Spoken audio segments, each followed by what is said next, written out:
day is Pentecost. You may recognize the word penta, coming from the Greek. It means five, like pentagram or pentagon, or Pentecost, or like the first 5 books of the Bible.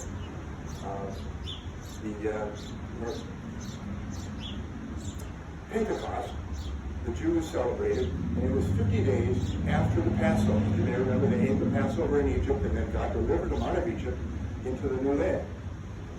And so it was 50 days from the day they celebrated the Passover until Pentecost, 50 days. And they celebrated not only God saving them out of Egypt, but they also believed that on the 50th day, that's when God gave Moses the 10 Commandments. And so that was in the mix as well. So what were the 12 disciples? What were the 11 disciples doing in the middle of all this? Well, they were quarantined in an upstairs apartment. It was day 10, and they didn't know how long they were going to have to stay there, but they waited. They were all together in one place, and because they were human beings, they maybe got on each other's nerves around day 8 or 9, because they didn't know how long it was going to go on. They were probably doing jigsaw puzzles, playing go fish, maybe crazy eights. Maybe they cleaned out all the drawers and cleaned out all the closets. And they were kind of expecting the temple police to be knocking on their door at any moment. And so they were anxious, and they were stressed out. They were shaken to their boots. Maybe they were just remembering, reminiscing. Maybe they were planning. I'm pretty sure they were praying. But maybe too, they were puzzling over the last thing they heard Jesus talk about. I mean, before he was ascended into heaven. Looking back, it makes perfect sense to me. But if you were there and heard these words of Jesus for the first time, what would you think? He says, I'm going to prepare a place for you, talking to the disciples and to us. I'll never leave you or forsake you. I'll be with you always. And if I were one of the disciples, I'd be thinking, what? Which is it? You're never going to leave us? Or you're going to prepare a place for us? Those don't go together. Which is it? Are you coming or going? I'm going away, Jesus said, and where you come, where I go, you cannot follow. Now, but eventually you'll follow me. And it's to your advantage that I go away. How in the world could it be to our advantage? You've lived and breathed this stuff for 3 years. We've followed you, and now you're leaving us high and dry? In what sense is it our advantage that you go away? Jesus said, well, if I don't go away, I can't pray the Father, and the Father will send the Spirit, a.k.a. the Helper, the Counselor, the Comforter, the wind that blows where it wills, the Paraclete, the Helper, the Advocate, will lead you into the truth. So stay in Jerusalem until you receive power. I'm sure they had no clue, but they had nothing else to do, so they stayed. They stayed in Jerusalem, and they locked themselves in, sequestered themselves in this upper room apartment. And they waited. They really had no idea what they were waiting for, but they were being obedient. Then all of a sudden there was a very loud noise from out of nowhere. The text says it came from heaven, but very shortly it sounds like it came from one of the bedrooms. It was maybe a howling wind. Maybe it was like a tornado running around in your house. Then suddenly there were tongues of fire, and they appeared over everybody's head. And every one of the 11 disciples started speaking in a language they had never learned. And there were many, many people there, because every Jew was required on Pentecost to come to Jerusalem. So 20 miles or closer, everybody in that distance was required to come to the Pentecost. And Luke, who's not given to overstatement, says that they were bewildered. They were amazed. They wondered. All these are different Greek words to get at the same idea. They were ultimately perplexed. They were completely at a loss. You might say today, they didn't have a clue as to what this meant.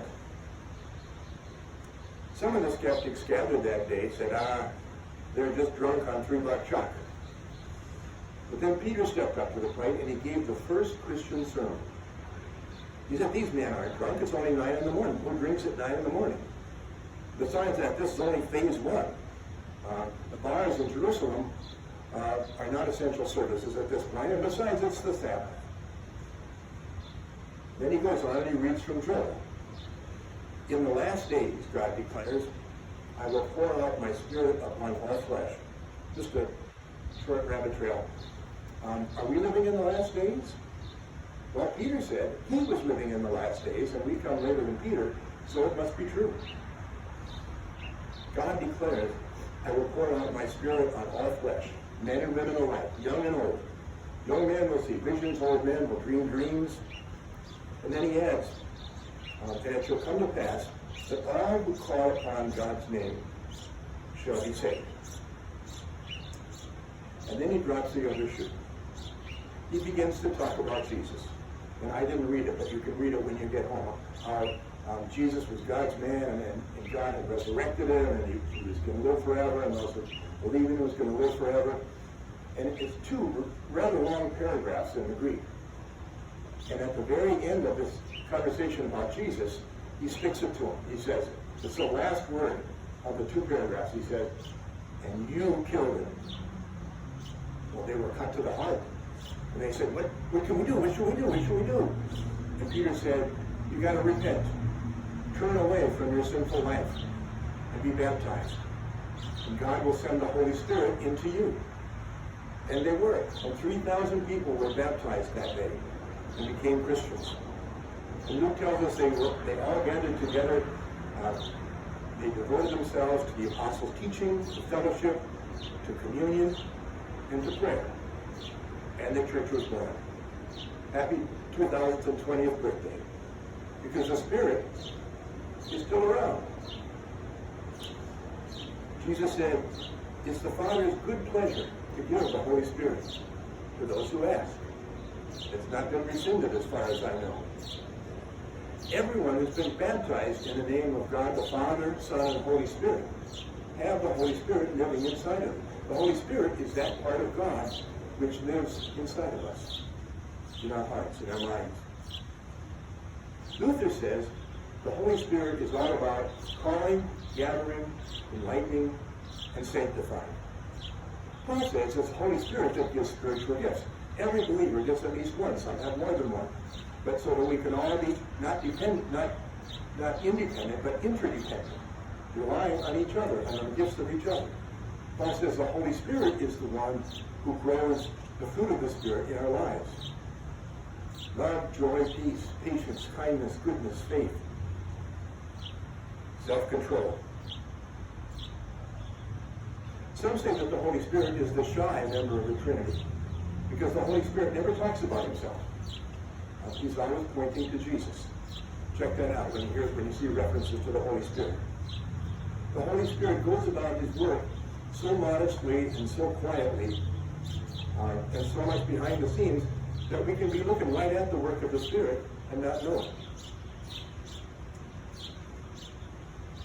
But rest assured, the Holy Spirit is active and working in your life, calling you to become a believer, to belong to God, gathering you here to worship like the Spirit has done today, enlightening, teaching you the truth, and sanctifying you, making you more like Jesus.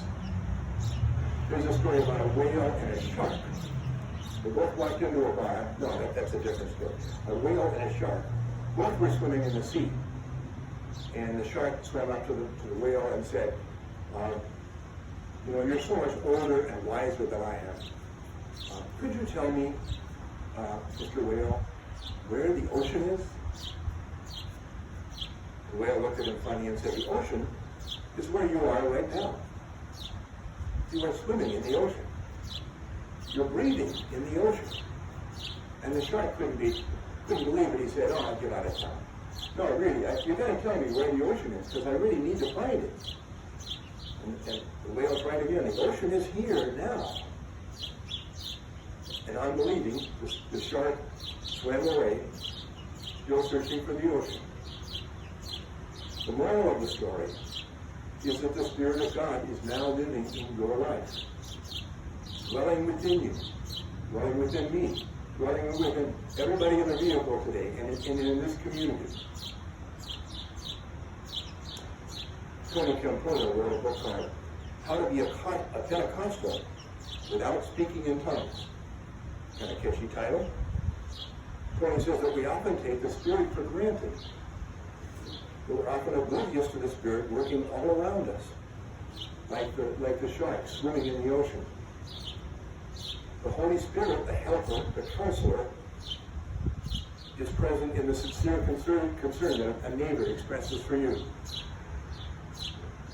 It's in those who take a stand against injustice, in the grace of the folks who are willing to go a second mile for you, in the resources that you discover in times of crisis and you never thought you had, those who dare to go against the tide of public opinion. The Holy Spirit is in the grace that enables you to confess your sin and to admit when you're wrong. The Holy Spirit is in the resilience of people who fight for the rights of others, and those who surrender their rights for the larger good.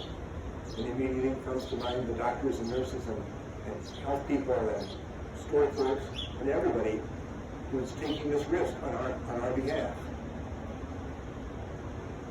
The Holy Spirit comes when we share the gospel in spite of our feelings of inadequacy, in finding joy in unexpected places, in taking on responsibilities that we thought were quite beyond us, in refusing to let the greed of society take over our soul, in giving thanks even in the midst of hard times, in rising above past failures and putting past hurts behind us, in finding a central core of peace in the midst of turmoil,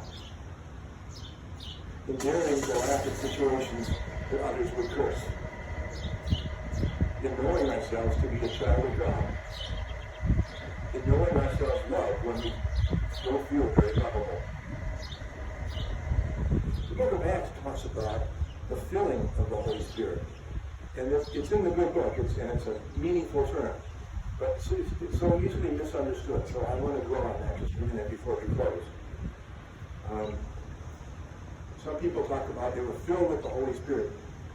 Does that mean that everybody isn't filled? Does that mean that somebody got half the Holy Spirit, or a third of the Holy Spirit, or 75% of the Holy Spirit? No, the Bible, Jesus says that God gives the Spirit not in measure. If you have the Holy Spirit living in you, you have all of the Spirit. I think what people mean when they say the Spirit, they were filled with the Spirit, is they are willing to let God take control of their lives.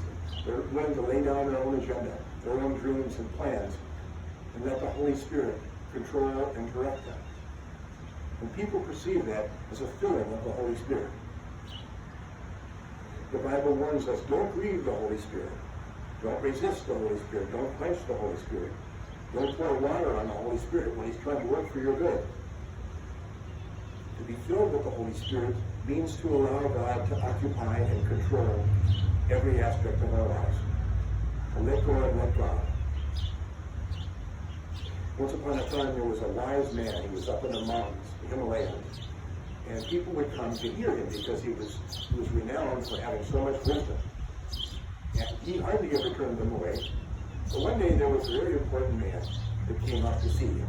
The man said, I want you to teach me how to be enlightened. And the wise man said, you can tell just by the tone of his voice that he was used to giving orders and used to having them obeyed. And the old man, the wise man said, maybe it's time, let's have a cup of coffee and we'll talk it over. So the Zen master was pouring coffee for the important man. And he kept pouring and pouring, and pretty soon it was by the rim. And not only that, but it was over the rim. And the the old man said, the important man said, you're pouring everything in there, it's spilling, can't you stop? Can't you see what's going on? And the wise man said, you know what? You're like this cup. You're so full of yourself that there's no room for anything else. I'm not saying we're all full of ourselves, although that's the doctrine of original sin, and I confess to it. But if we do what Jesus did, if we would empty ourselves and offer control of our lives to the Spirit, ask for the Spirit to come into our lives more and more and fill us and use us. If we can do that, we tap into a source into a person and a power that has changed the world and will continue to change our world as well. Let us pray. Come, Holy Spirit, kindle in us the fire of your love. Set forth your Spirit, and we shall be recreated, and you will